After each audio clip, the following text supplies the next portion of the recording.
먼저 하나님의 말씀 누가복음 17장에 있는 말씀을 봉독하겠습니다. 17장 11절로 19절에 있는 말씀이 되겠습니다.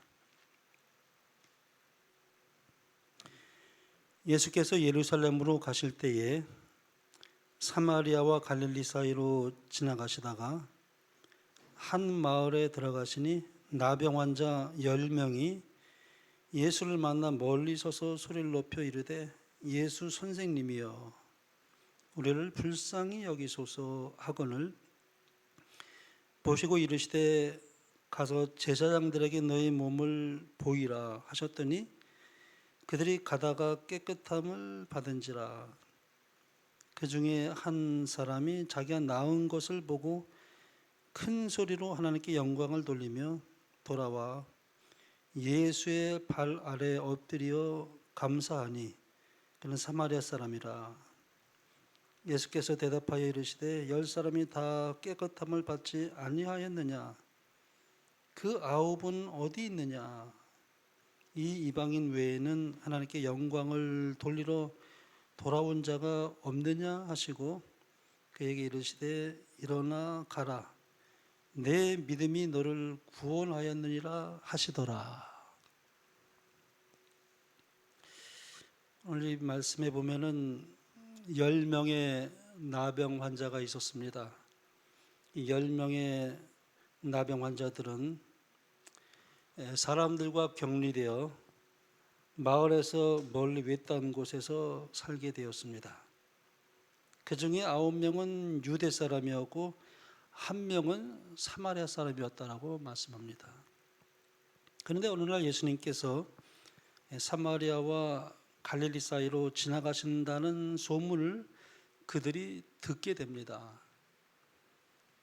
그렇지 않아도 예수님께서 병을 고치시며 천국 복음을 전파하신다는 소문을 들었던 터라 그 나병 환자들은 자기들이 살고 있던 격리된 곳에서 나와서 예수님이 이제 지나가시자 가까이 갈 수는 없고 멀리 서서 이제 소리를 높여 외칩니다. 예수 선생님이여 우리를 불쌍히 여기소서. 그러자 예수님께서 이제 그들에게 말씀하십니다. 가서 제사장들에게 너의 몸을 보이라. 근데 놀랍게도 이 사람들이 제사장들에게 가는 도중에 나병에서 이제 고침을 받게 됩니다. 이 나병 환자들은 그 예수님의 말씀 그대로 믿고 순종했습니다. 그런데 10명 모두가 다 나음을 입었다고 말씀합니다. 예수님의 말씀에 의지해서 그대로 순종했습니다. 말씀에 순종해서 제사장들에게 가다 보니까 그들을 괴롭혔던 나병이 사라지고 깨끗하게 고침을 받게 되었다라고 말씀합니다. 이적을 체험한 것입니다.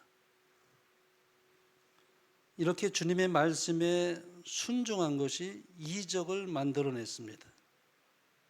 여기서 우리는 먼저 한 가지 교훈을 생각해 보게 됩니다. 그들의 믿음이 순종으로 나타날 때 놀라운 역사가 일어났습니다. 그들이 만약에 믿지 않고 제사장들에게 가지 않았더라면 이런 놀라운 치유 역사가 일어나지 않았을 것입니다.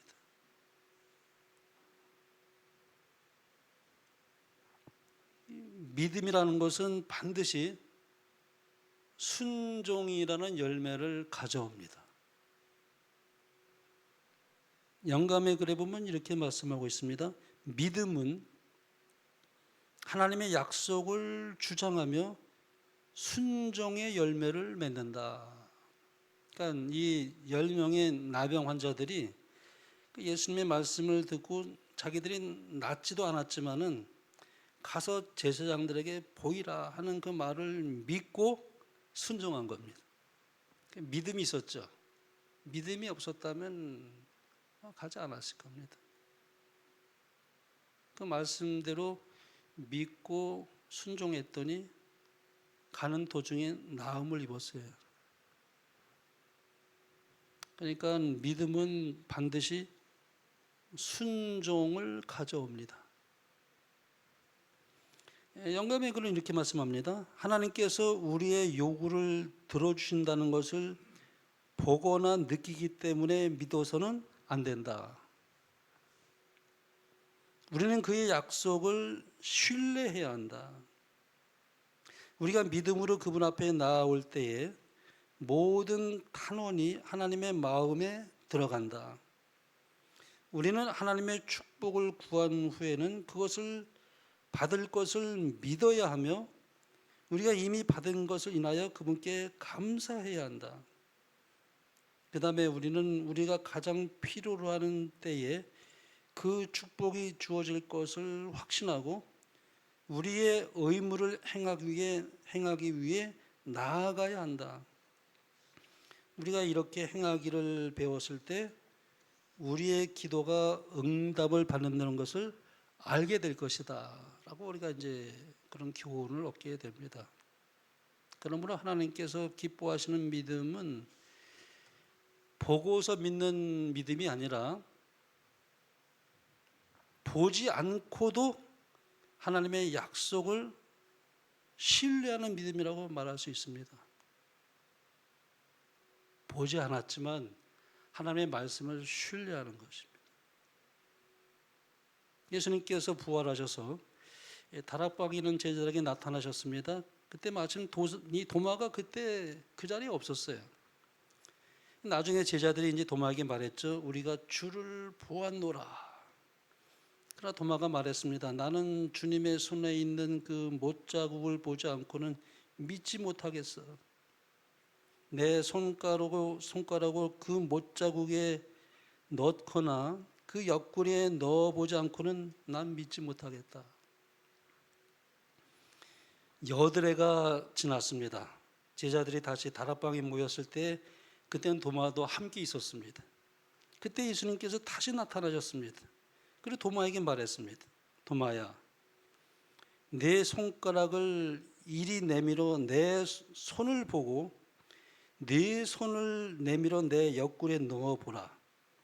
그리하여 믿음 없는 자가 되지 말고 믿는 자가 되라. 그때 도마가 이렇게 대답을 합니다. 나의 주님이시요 나의 하나님이시니이다. 너는 나를 본고로 믿느냐? 보지 못하고 믿는 자들은 복되도다. 세상에서는 그런 경험이 있어요. 보는 것이 믿는 것이다 그렇게 말하죠. 보여주세요. 그럼 내가 믿겠습니다. 실증주의죠. 그 잘못된 말이 아니죠. 보여주면 믿겠다는데 그건 뭐 확실하죠. 근데 믿음은 보이지 않는 것을 믿는 것이 믿음이라고 그래요. 보이지 않아요.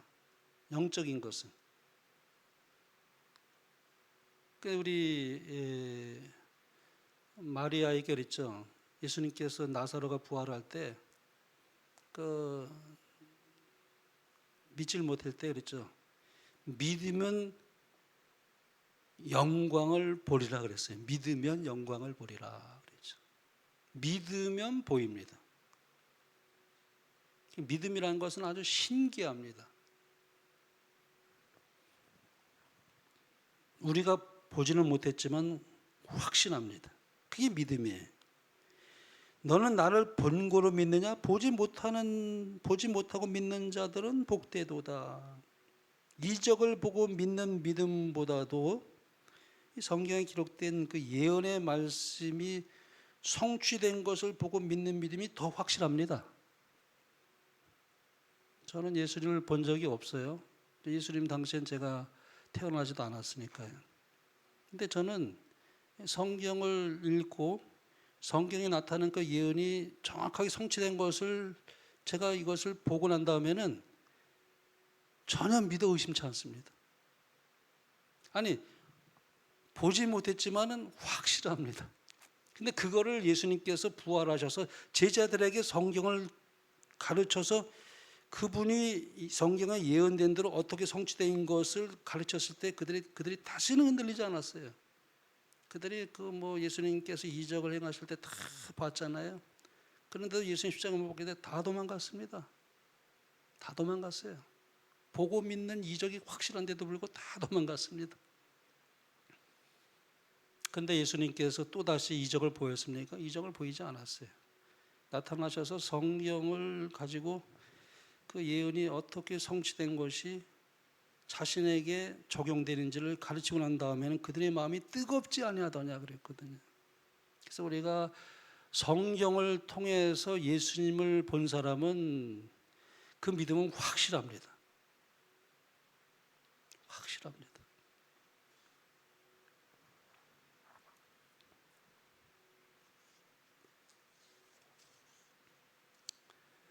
그래서 순교하기까지 그들이 그 가진 믿음을 증거했죠. 왜냐하면 너무나 확실하기 때문에 죽기까지 그 복음을 증거한 것이라고 이제 우리가 말할 수 있습니다.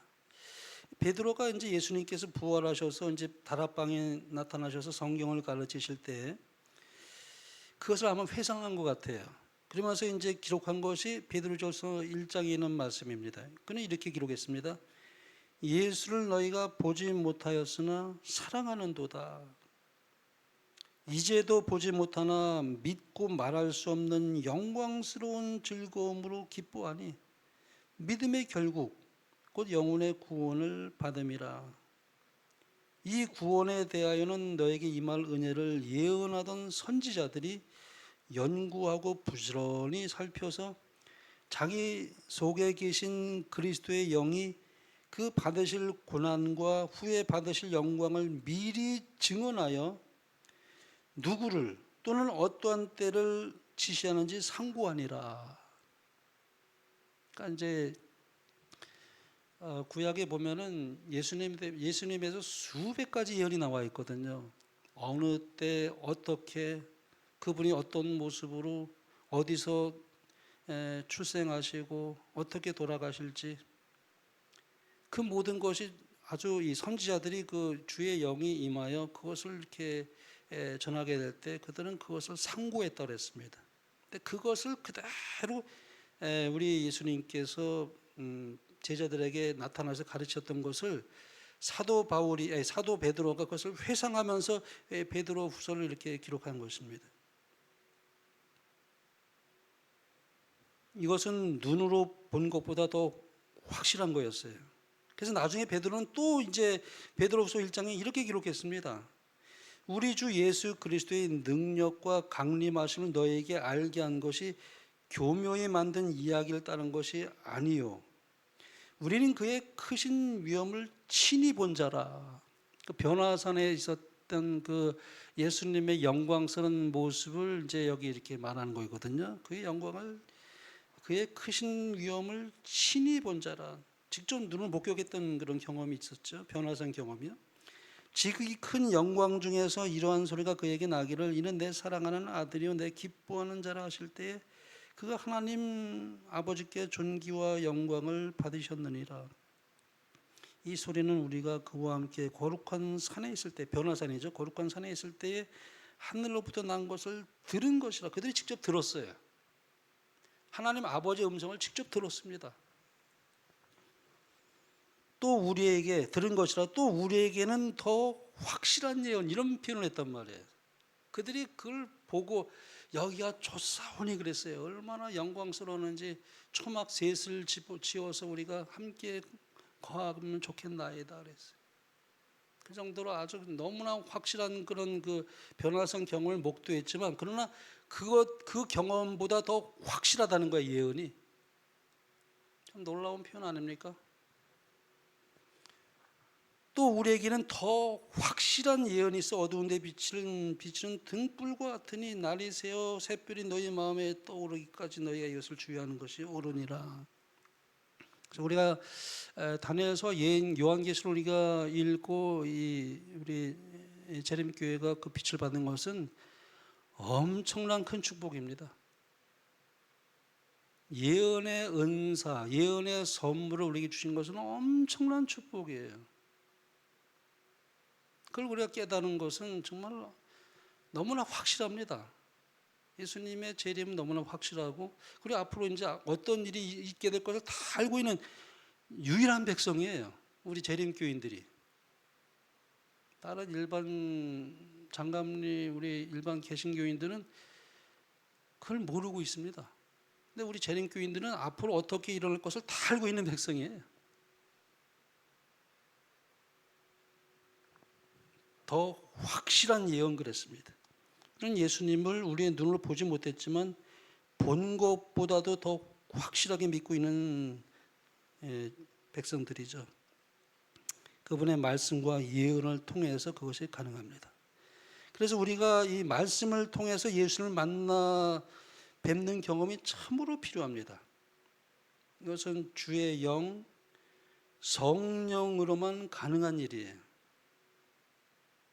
거듭난 자에게만 체험되는 일이기 때문에 그렇습니다. 거듭난 자에게만 체험이 돼요.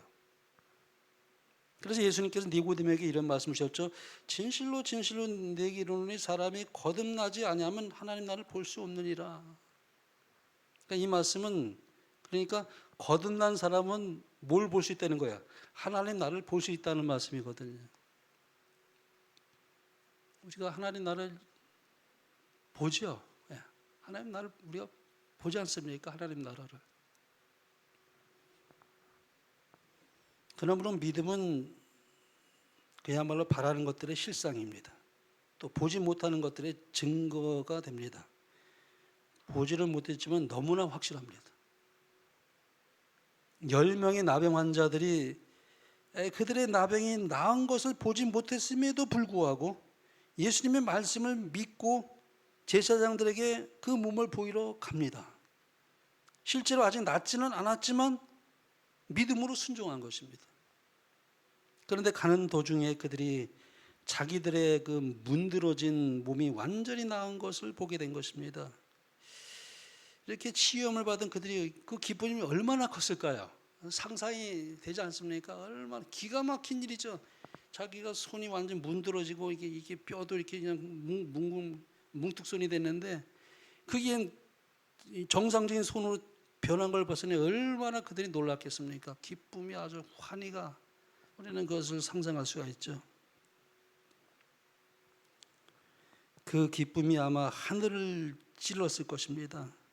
나병에서 내가 고침을 받았다니, 이 얼마나 놀라운 일인가, 이 얼마나 감격스러운 일인가. 가는 도중에 10명의 나병 환자들 모두가 다 깨끗이 나음을 입었습니다. 여기까지는 10명의 나병 환자의 모습과 그 행동들이 다 똑같았어요. 10명이 똑같았습니다. 근데 나중에 보니까 9사람과 한 사람이 완전히 갈라져요. 9명의 유대인들은 가던 길을 계속 갑니다. 그러나 한 사람, 사마리아 사람은, 이방인은 가던 길에서 돌아섭니다. 큰 소리로 하나님께 영광을 돌리면서 예수님께 되돌아왔습니다. 큰 소리로 하나님께 영광을 돌리면서. 그리고 예수님의 발 앞에 엎드려 최고의 경의를 표하며 예수님께 감사를 드렸습니다. 우리는 여기서 감사에 대한 매우 중요한 교훈을 발견하게 됩니다.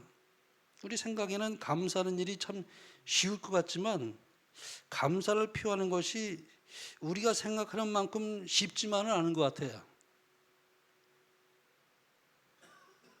오늘 여기 본문에 보면은 감사한 사람은 10사람 가운데 한 사람밖에는 없었습니다.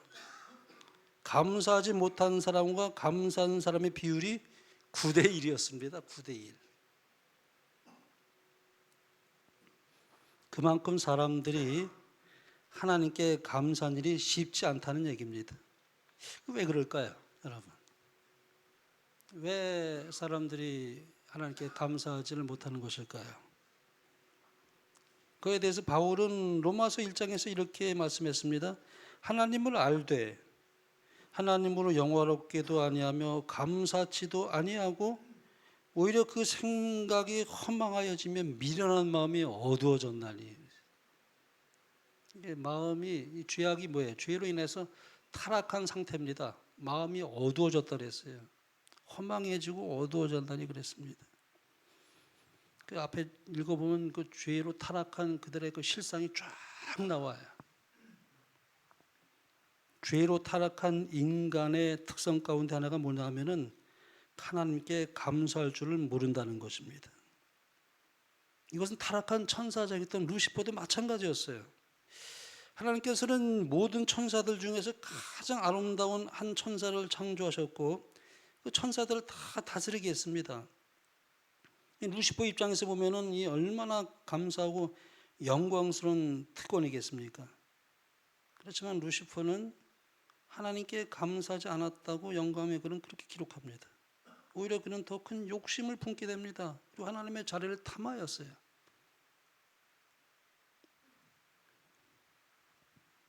여러분, 우리가 이 시기 질투한 것이 우리 마음을 지배하면은 그렇게 될 수 있습니다. 이 루시퍼가 예수님을 시기 질투하고 난 다음에는 하나님께 가장 최고의 감사를 드려야 했던 그 천사장이 감사한 마음이 없는 것입니다. 여기 이렇게 영감의 글은 이렇게 말합니다. 루시퍼는 예수 그리스도를 질투하고 시기하였다. 그는 매우 존귀를 받았었으나 이것이 그의 창조주께 대한 감사와 찬양을 우러나오게 하지는 못했다. 자신의 두루마기는 찬란하고 아름답지 아니한가? 그리스도는 왜 자신보다도 더 존귀를 받아야만 하는가? 이렇게 해서 하나님의 가장 큰 은총을 입었던 천사장인 루시퍼는 하나님을 대적하는 자 사탄 마귀가 됩니다. 그러므로 하나님께 감사를 표하지 않는 마음은 어떤 의미에서 마귀를 닮은 마음이라고 말할 수 있습니다. 그래서 마귀는 하나님의 자녀들의 마음속에 늘 불평과 원망을 심어주고 계속 그렇게 하는 것입니다. 그런 마음을 갖게 하죠. 그래서 우리의 마음에서 조금이라도 어떤 원망하는 일, 불평하는 일이 있으면은 사탄이 그렇게 하는 것입니다. 본문으로 돌아가서 사실 흉악한 나병에서 나음을 입었다는 것이 얼마나 엄청난 은혜겠습니까? 그럼에도 불구하고 10명 가운데의 9사람은 주님께 영광을 돌리지 않았습니다. 감사를 표하지 않았습니다. 우리도 그럴 수 있다고 생각합니다. 우리는 날마다 하나님께서 주시는 그런 큰 은혜를 우리가 누리면서 살아가고 있습니다.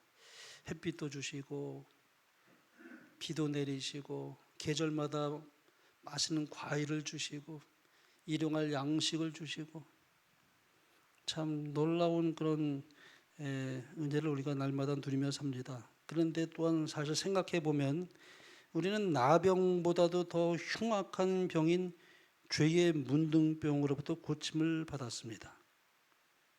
뿐만 아니라 하나님께서는 우리를 그분의 자녀로 입양시키시고 또 우리를 천국의 상속자로 삼아주셔서 영원한 기업을 우리에게 주셨습니다. 그러므로 우리는 나병 환자의 이 9사람보다는 훨씬 더 큰 하나님의 은혜를 입은 사람들이죠. 그러나 우리가 얼마나 하나님께 감사와 영광을 돌며 살고 있는가? 혹 우리가 당연하다고 생각하며 하나님께 인색한 마음으로 살아가고 있지는 않은가? 십자가의 은혜를 우리가 얼마나 깨달으며 감사하고 있는가? 우리는 여기 감사를 표한 사마리아인과는 비교도 할 수 없는 큰 은혜를 입은 사람들입니다. 그런데 사람이 하나님께 감사하는 일이 결코 쉽지만은 않다는 것은 오늘 본문에 보면은 문둥병이 걸렸다가 주님의 은혜로 고침받았을 때 돌아와서 감사한 사람은 10명 중에 한 사람밖에는 없었다고 말씀합니다. 10명 모두가 다 치유함을 받은 후에 그들 모두 아주 감격하고 기뻐했겠지만 그 중에 한 사람만이 큰 소리로 하나님께 영광을 돌리며 예수님께 나와 감사를 표했다고 말씀합니다. 예수님께서는 그의 감사를 받으셨습니다. 그리고 그에게 더 큰 은혜를 베풀어 주셨습니다. 그것을 우리는 본문에서 보게 됩니다. 곧 구원의 은총을 베풀어 주셨습니다. 예수께서 대답하여 이르시되 10사람이 다 깨끗함을 받지 아니하였느냐? 그 아홉은 어디 있느냐? 이 이방인 외에는 하나님께 영광을 돌리러 돌아온 자가 없느냐? 예수님께서는 감사를 표한 그에게 더 큰 선물을 베풀어 주십니다. 그에게 이르시되 일어나 가라. 내 믿음이 너를 구원하였느니라. 이 시편 50장에 보면 이렇게 말씀합니다. 감사로 제사를 드리는 자가 나를 영광롭게 하나니 그의 행위를 옳게 하는 자에게 내가 하나님의 구원을 보이리라. 하나님께서는 감사로 제사를 드린 자를 통하여 영광을 받으십니다. 또한 감사로 제사를 드린 자를 하나님께서는 축복하십니다. 내가 하나님의 구원을 보이리라. 예수님께서 감사를 표하기 위하여 돌아온 사마리아인에게 말씀합니다. 일어나 가라. 내 믿음이 너를 구원하였느니라. 육신이 고침을 받는 것보다 더 귀한 것은 영혼이 구원받는 일이었습니다. 예수님께 와서 감사를 표한 이 사마리아 사람은 더 큰 축복을 받았습니다. 더 큰 이적을 경험하게 된 것입니다. 감사가 더 큰 감사를 낳았고 감사가 더 큰 이적을 가져온 것을 우리가 보게 됩니다. 그러므로 감사는 어떤 의미에서 더 큰 축복을 가져오는 근원이라고 말할 수 있습니다. 스펄전이 이렇게 말했습니다. 촛불을 주신 하나님께 감사하면 달빛을 주시고 달빛을 주신 하나님께 감사하면 햇빛을 주시고 햇빛을 주신 하나님께 감사하면 햇빛도 필요 없는 영원한 하나님 나라의 영광스러운 빛을 주신다. 주님께서 그 9명의 유대 문둥병자들을 안타까워하신 것은 그들이 더 큰 축복을 보지 못하고 있었기 때문에 그렇습니다. 주님은 10명의 문둥병자들이 육체적으로 병이 치유되는 것뿐만 아니라 영적으로 구원받는 것을 더 원하고 계셨던 것입니다. 그래서 그 9명의 문둥병자들을 근데 그 9명의 문둥병자들은 눈에 보이는 것만 원했습니다. 예수님께서 그 9은 어디 있느냐? 사마리아인 문둥병자에게 예수님께서 말씀하십니다. 내 믿음이 너를 구원하였느니라. 이렇게 말씀하신 것으로 보아 이 사마리아인 문둥병자는 육적인 병뿐만 아니라 영적인 병까지 고침을 받았던 것이 분명합니다. 그렇다면 이런 말씀 안 하셨을 거예요. 바로 이것이 예수님께서 진실을 원하시는 것이었습니다. 감사는 어떤 의미에서 우리의 영적인 성숙함의 척도라고 말할 수 있습니다. 분명한 사실은 이것입니다. 감사하는 사람은 항상 더 감사하게 되고 불평하는 사람은 항상 더 불평하게 된다는 것입니다. 또한 감사하는 사람은 어떤 환경에서도 감사할 제목을 찾게 되고 불평하는 사람은 어떤 환경에서도 또 불평한 꼴을 찾는다는 것입니다. 인도의 사상 시성이라 불리는 그 타고르가 이런 말을 했습니다. 감사의 분량은 곧 행복의 분량이다. 감사하는 사람은 그 감사하는 만큼 더 행복하게 될 것이라는 그런 말을 한 것입니다. 그러니까 감사와 행복은 항상 정비례한다고 말할 수 있습니다. 감사의 지수가 높으면 행복 지수도 그것에 비례해서 올라갑니다. 그러나 불평 지수를 높이면 그것에 비례해서 행복 지수가 자연스럽게 떨어지는 것입니다. 하나님께서는 우리가 정말 주님 안에서 행복하게 되기를 원하십니다. 행복하게 살기를 하나님은 원하십니다. 그렇다면 우리는 또 하나님께 감사하면서 살아가야 되겠습니다. 하나님께 참 감사하면서 우리가 살아갈 때 더 행복해질 수 있다는 것이 분명합니다. 무엇보다 조그만 것에도 감사하며 살아가야 하겠습니다. 그것을 깨닫는 것이 하나님의 큰 은혜라고 생각합니다. 큰 것은 깨닫기 쉬운데 조그만 것은 정말 깨닫기 쉽지 않은 경우가 참 많아요. 하나님께서 우리에게 부스러기 같은 그런 아주 작은 것이지만은 그것을 찾아서 하나님이 우리를 얼마나 참 은혜가 크신지 조금만 것이라도 찾아서 감사할 수만 있다면은 그 사람은 참 행복한 삶을 살아간다고 말할 수가 있습니다. 영감의 글을 읽고 이제 마치겠습니다. 여기 이렇게 말씀합니다. 하나님의 모든 선물을 우리 기억에 생생하게 보존하는 것은 우리 자신에게 유익이 된다. 하나님의 은혜에 응답하는 사람은 물된 정원과 같다. 그의 치료는 급속할 것이며 그의 빛이 흑암 중에서 발하여 주의 영광이 그에게서 나타날 것이다. 그러므로 우리는 주의 자비와 그 많은 긍휼하심을 기억하도록 하자. 이스라엘 백성처럼 증거의 돌비를 세워서 하나님께서 우리를 위해 행하신 그 귀한 이야기를 그 돌에 새기자. 그리하여 주께서 우리의 생애에서 우리를 대우하신 일들을 돌아보고 감사 및 충만한 마음으로 여호와께서 내게 주신 모든 일을 무엇으로 보답할꼬. 내가 구원의 잔을 들고 여호와의 이름을 부르며 여호와의 모든 백성 앞에서 나의 서원을 여호와께 갚으리로다고 말하자. 하나님께 늘 감사하며 주님께 영광 드리는 하나님의 축복이 언제나 여러분과 저에게 함께 하시길 바라면서 말씀을 마치겠습니다.